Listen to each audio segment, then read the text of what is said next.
Did you know that Queen Elizabeth II had her own ATM installed inside Buckingham Palace?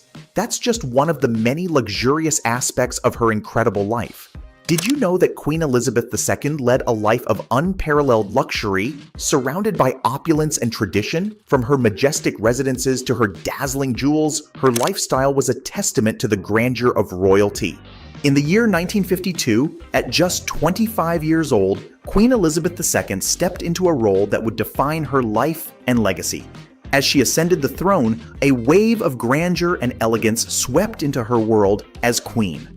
Her early years as queen were shaped by the legacy of those who wore the crown before her.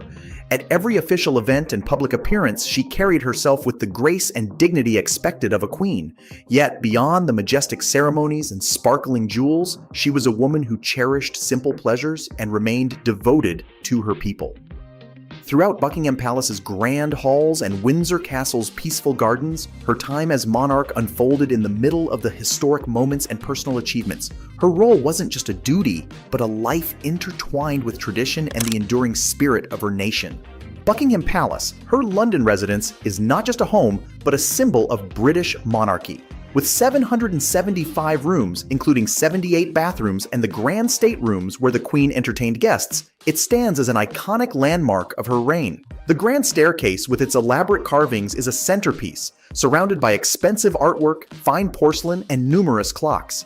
In fact, there are so many clocks that 2 full-time workers are dedicated to winding and maintaining them. Queen Elizabeth's collection of jewels is legendary, each piece telling a story of tradition and prestige. They weren't just accessories, but symbols of her status and the enduring heritage of the British crown. Her Burmese ruby tiara, adorned with 96 rubies, symbolizes her regal splendor. From diamond-encrusted crowns to pearl earrings, her jewels dazzle with history and elegance. She also owned the imperial state crown, adorned with over 2,000 diamonds and other gems. The Queen's jewels were not just for show, they were cleaned regularly with gin to keep them sparkling. Queen Elizabeth II's passion for art shines through the royal collection, which includes over 1 million paintings, books, and exquisite furnishings. The palace walls are adorned with original works by Leonardo da Vinci, displaying her deep admiration for timeless masterpieces and cultural heritage. Each piece in her art collection holds significant historical or personal meaning, carefully chosen to reflect the monarchy's support for the arts and its cultural legacy. These paintings and sculptures not only decorate the royal residences, but also tell stories of past centuries and the changing tastes of British royalty. Queen Elizabeth II had a team of talented chefs at Buckingham Palace who cooked her favorite meals. Despite the fancy kitchen, she liked simple food. The royal kitchen was where all the delicious food for the Queen was made. Chefs were trained to make sure every meal was tasty and looked perfect. The kitchen had the best tools and special pots and pans, showing how luxurious royal life was. She didn't try new foods, but enjoyed meals that were well cooked and looked nice. This mix of easy meals and fancy presentations showed how she liked to eat in a royal way. Queen Elizabeth II's love for horses was famous. When she was just 4 years old, she got her first pony. This marked the beginning of her lifelong passion for riding. Throughout her life, she continued to ride horses and even took part in horse races. Her horses were not just pets, but champions. They won more than 450 races, earning a lot of money. This showed how skilled she was in choosing and training horses. The Queen was very involved in everything about her horses. She spent time learning about their training and taking care of them. This dedication showed how much she loved equestrian activities and how good she was at them. Her love for horses also inspired others to take up riding and care for these majestic animals. Windsor Castle is very special to Queen Elizabeth II. It's known as the biggest castle where people live. For centuries, it has been a safe place and has seen many important weddings and state events.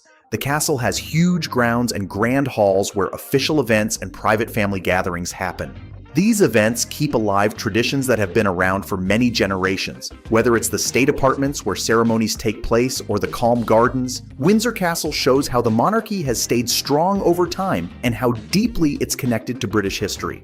For example, when Prince Harry married Meghan Markle in 2018, Windsor Castle was the setting for their royal wedding. This event was watched by millions worldwide, highlighting the castle's role in modern royal life and its enduring significance in British culture.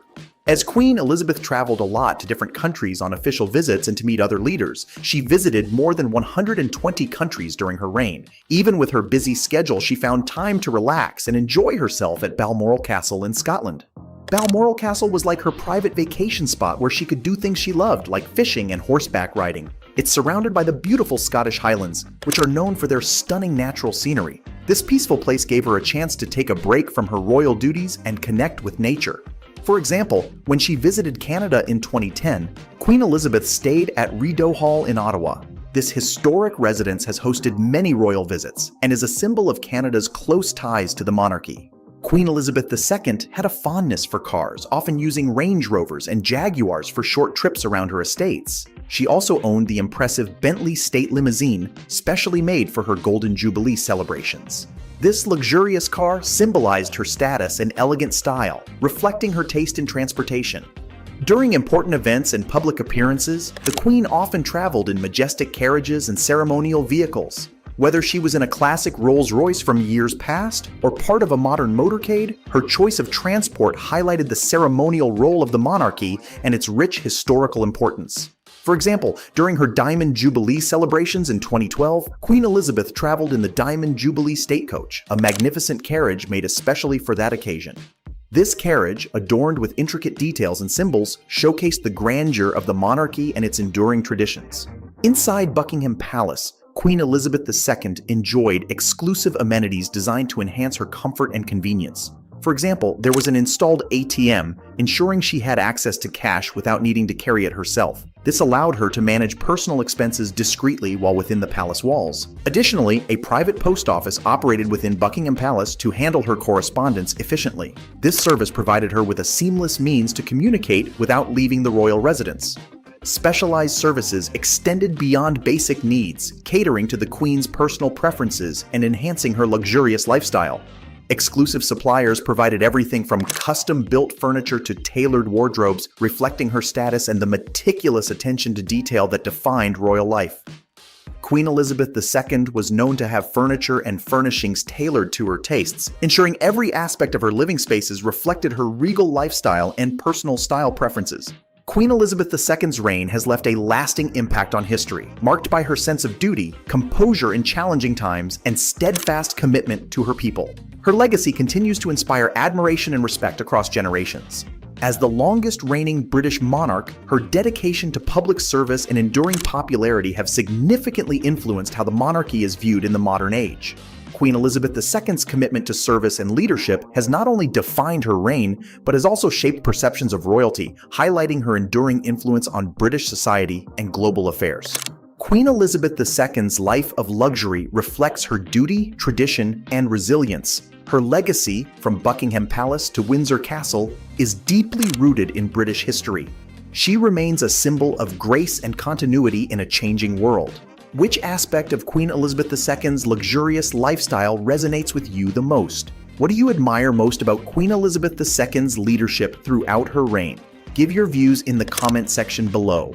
Thank you for exploring the luxurious life of Queen Elizabeth II with us. Don't forget to subscribe for more fascinating insights into history and royalty. Queen Victoria, a name synonymous with opulence, power, and an era that bore her name. From her lavish palaces to her priceless jewels, Victoria's life was a tapestry of luxury. Alexandrina Victoria was born on May 24, 1819 at Kensington Palace in London, England. She was the daughter of Prince Edward, Duke of Kent and Strathern, and Princess Victoria of Saxe-Coburg-Saalfeld. Victoria became heir presumptive to the British throne at the age of 8 months, following the death of her father and his 3 elder brothers. On June 20, 1837, at the age of 18, Victoria was crowned Queen of the United Kingdom at Westminster Abbey. Buckingham Palace served as Queen Victoria's primary residence during her reign. She moved into the palace in 1837 and initiated extensive renovations to accommodate her growing family and the needs of the monarchy. Windsor Castle, located in Berkshire, England, was a favored retreat for Queen Victoria. The castle, known for its stunning Gothic architecture and expansive grounds, has been a royal residence for over 900 years. Osborne House, situated on the Isle of Wight, was designed by Prince Albert in an Italianate style. The royal couple purchased the estate in 1845 and used it as a private family retreat. Balmoral Castle, located in Aberdeenshire, Scotland, was purchased by Queen Victoria and Prince Albert in 1852. The estate provided a picturesque setting for the royal family to escape public life and enjoy outdoor activities. Queen Victoria married her first cousin, Prince Albert of Saxe-Coburg and Gotha, on February 10, 1840, at the Chapel Royal in St. James's Palace. Prince Albert played a significant role in managing the royal household and advising the Queen on political matters. The royal couple had 9 children: Victoria, born 1840, Edward, born 1841, Alice, born 1843, Alfred, born 1844, Helena, born 1846, Louise, born 1848, Arthur, born 1850, Leopold, born 1853, and Beatrice, born 1857. Queen Victoria hosted numerous grand balls and state functions at Buckingham Palace and other royal residences throughout her reign. One notable event was the Stuart Ball, held on July 13, 1851, at Buckingham Palace. Queen Victoria wore an intricately designed costume adorned with gold braid and seed pearls. The balls featured elaborate decorations such as floral arrangements, tapestries, and chandeliers.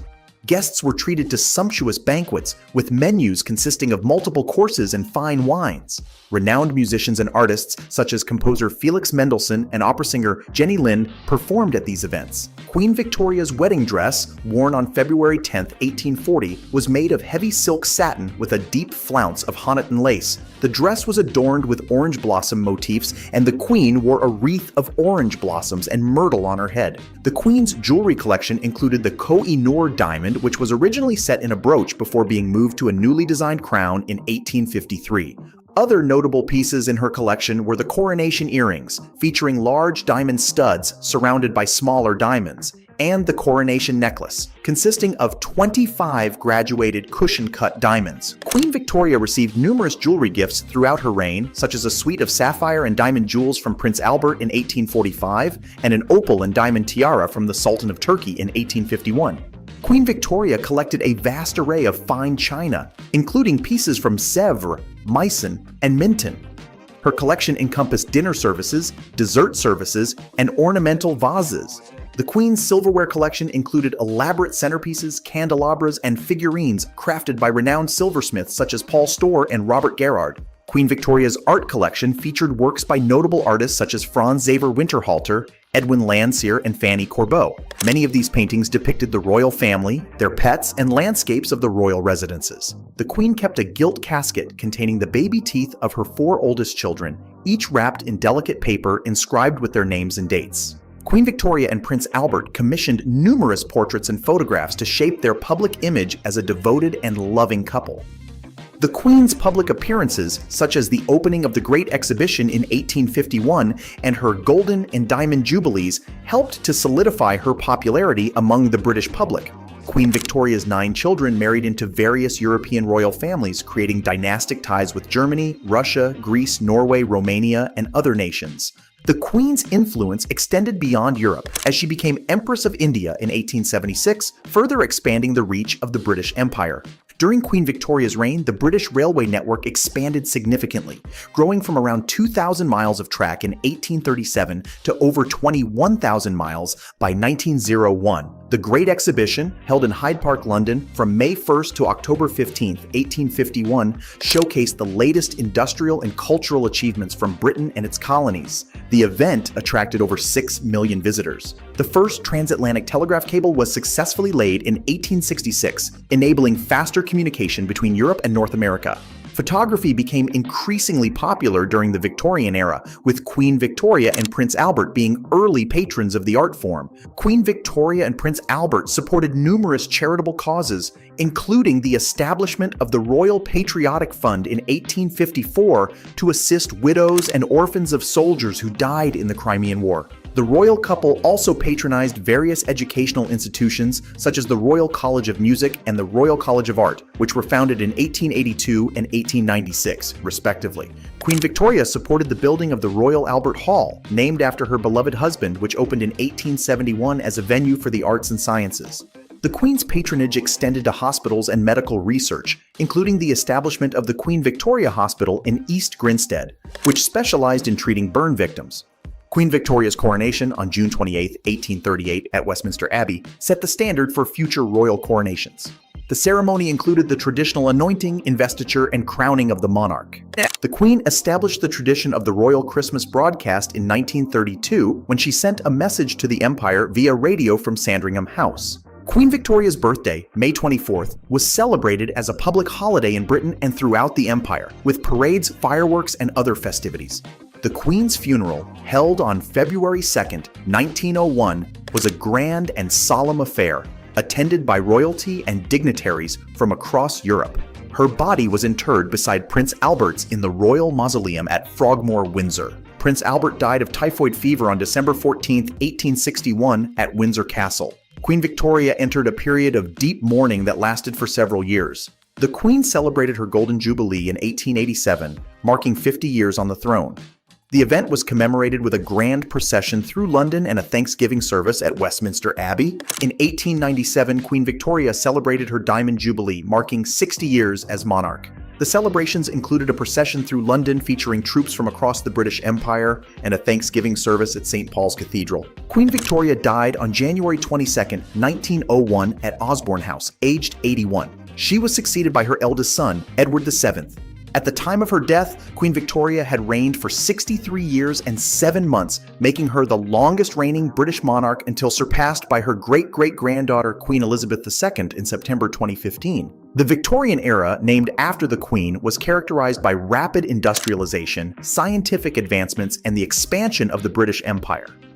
Queen Victoria's life continues to be the subject of numerous books, films, television series, and academic studies, cementing her status as one of the most influential and fascinating monarchs in British history.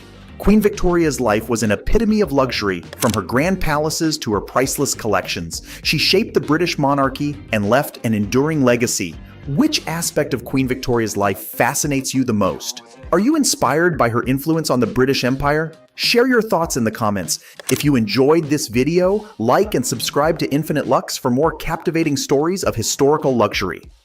When it comes to Britain, the first name that comes to mind is probably Queen Elizabeth, right? But there's one lady in Britain's history who led the sovereign state to greatness, and many don't even know about her. I'm talking about Queen Anne. For a long time, many historians believed that even though she was a queen, her lifestyle was simply full of hardships and nothing fancy. Most of the information known about her was related to dealing with politics. That sounded strange for a member of royalty. I mean, if anyone was a queen, they'd be splurging on luxuries too.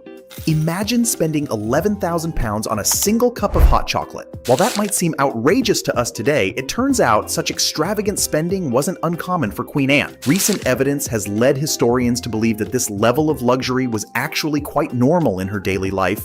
300-year-old handwritten notes give insight into her royal spending at the time. It's estimated that Queen Anne's luxuries required spending of $12 million to sustain her lavish lifestyle. This extravagance manifested in various ways, from her wardrobe to her entertainment choices. One of her most bizarre interests was lobster racing, on which she spent millions. These unique parties involved placing live lobsters in a circular track and betting on which one would reach the center first. Anne's passion for luxury extended to jewelry as well. She had a remarkable collection of engagement rings, including 2 particularly stunning pieces, each worth over £13,500 in today's money. These were no ordinary rings, but lavish creations adorned with precious gems and metals. Her love for grandeur didn't stop there. She undertook extensive renovations and expansions of royal residences, transforming them into opulent settings for the most extravagant events of her time. Even her daily life reflected this luxury. Her meals consisted of exotic foods that many could not even dream of tasting, with a significant portion of her expenses devoted to these lavish dinings. Beyond material possessions, Anne was also a patron of the arts. She had a keen eye for beauty, fostering literature and artistic pursuits throughout her reign. The term Queen Anne style in architecture and furniture design originated during her reign.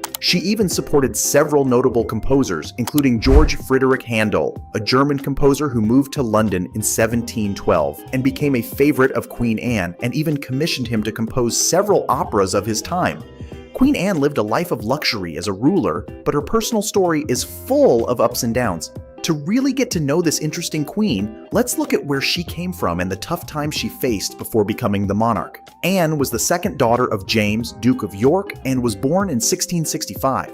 Although her father was a Roman Catholic, she was raised a Protestant at the insistence of her uncle. In 1683, she married Prince George of Denmark, but life was not always smooth for her. Her husband was not an ideal man and had drinking problems. She even mentioned how he had nothing in him, whether sober or drunk. Anne became Queen of England and the last of monarchs to rule over Scotland and Ireland in 1702 upon the death of King William III at the age of 37. She oversaw the Acts of Union in 1707 that merged the Kingdom of England and Scotland into the Kingdom of Great Britain. Historians believe that she did so because she was not able to provide a successor to the state. Britain emerged as a major world power during her reign, with key military victories and increasing wealth and luxury for the British monarchy. Now, you might think being queen was all fun and games for Anne, but stick around. You're about to discover the surprising challenges she faced. Despite being a queen, the popular notion is that she spent a tough life full of health problems, personal tragedies, and political controversies. Anne wished to carry out her work on her own, but due to her illnesses, including gout, rheumatism, and depression, she relied heavily on her advisors who guided her in making the right decisions.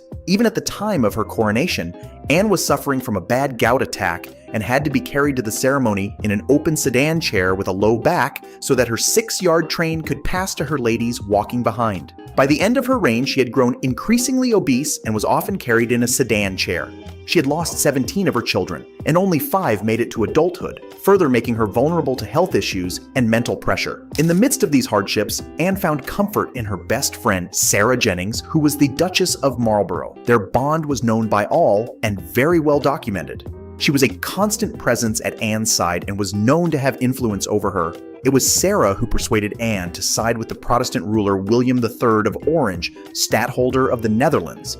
When William overthrew James II in 1688, even this slightly good aspect of her life was turned upside down when rumors of their friendship being more of a lesbian nature were spread throughout the area. At that time, such remarks were taken as a big hit, as it was more of a taboo of the era. There is no proper evidence to prove such claims, but it still put a question on her character as a queen of the biggest sovereign state of the time. Queen Anne's personal life was tough, but her job as ruler came with even bigger problems. While dealing with her own troubles, she also had to handle the tricky world of politics. Her reign saw 2 emerging political parties in Britain, which was seen as a good sign, but intense rivalry between the Whigs and Tories was heating things up. The Whigs and Tories' major disagreements were related to who should run the country. The conservative Tory party supported the influence of the monarchy on the inner workings of government, while the Whigs insisted that Parliament take on a greater role. Anne generally favored the Tories, but she soon discovered that she disagreed with them on strategy for the war and had to appoint Whig ministries when the Tories fell out of favor. She had several ups and downs in her personal and political life, but Britain made significant advancements during her era. The War of the Spanish Succession led to impressive British territorial gains, including Gibraltar, further elevating Britain's status as a major European power. Britain did face some tensions between the Whigs and Tories, but later the political stability achieved during her rule set the stage for the Georgian era. Many historians sympathize with Queen Anne because of her health problems and how she faced the challenge of not bearing any children, yet she still managed to bring value to Britain during her reign. This peek into Queen Camilla's life will leave you speechless. From secret gardens to opulent galas, see how true royalty lives. Let's start with her regal residence. As the wife of King Charles III, Queen Camilla enjoys a lifestyle of unimaginable luxury and privilege. Her primary residence is the iconic Buckingham Palace in the heart of London. This sprawling royal palace boasts 775 rooms, including 19 staterooms, 52 royal and guest bedrooms, 188 staff bedrooms, 92 offices, and 78 bathrooms. The palace's 40 acres of gardens include a lake, tennis court, and helicopter landing pad. Camilla's private apartments are decorated in her signature elegant style with fine antique furniture, priceless artwork, and lavish fabrics. The palace kitchens prepare gourmet meals daily, while a staff of 400 ensures the smooth running of the royal household. Camilla's residence is truly a palace fit for a queen. Now let us explore the prestigious Clarence House, a residence steeped in royal history and the London home of King Charles III and Queen Camilla. Built in 1825, Clarence House has seen its share of royal residence, but none quite like Camilla, now Queen Consort. Here, she has balanced a busy schedule of official engagements with her profound commitment to charitable work. From hosting dignitaries to spearheading initiatives in health, literacy, and animal welfare, Camilla has made Clarence House a hub of activity and advocacy. But it's not all about official duties. Beyond the glitter and glam, Queen Camilla has some unique lifestyle quirks that might surprise you. Did you know she's an avid gardener? Clarence House features a private garden where she personally tends to her plants and herbs, favoring a hands-on approach to her green sanctuary. This passion for gardening shows a down-to-earth side of the Queen, contrasting sharply with the grandeur that surrounds her. Moving on to how she travels.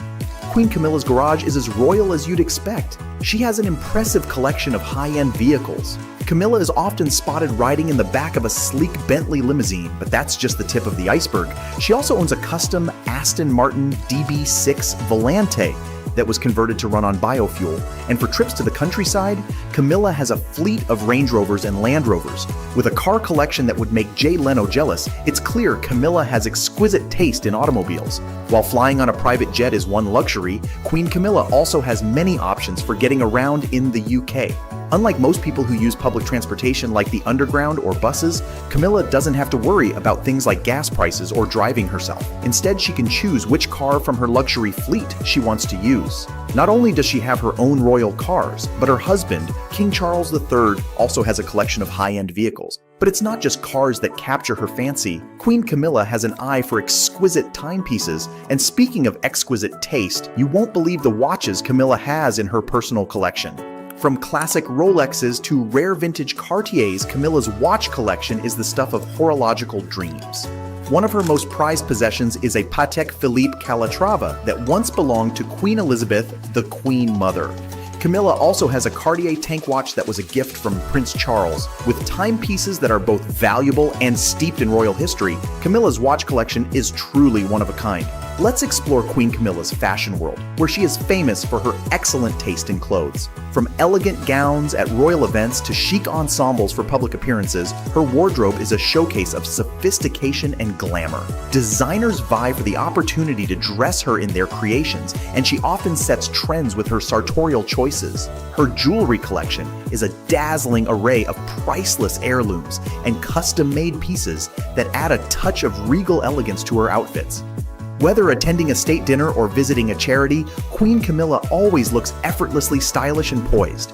Behind the glamour of royalty lies a heart of gold. Queen Camilla's philanthropic endeavors reveal a side of her that's just as fascinating as her luxurious lifestyle. Apart from her lavish personal expenditures, Queen Camilla is deeply committed to philanthropy. She supports numerous charities focusing on health, education, and women's rights. Her investments extend into the arts, where she patronizes several initiatives to keep traditional British arts alive. Each financial move she makes is a blend of personal interest and royal duty, helping to shape her legacy. From the world's most exclusive destinations to the skies above, Queen Camilla's travels are a royal adventure like no other.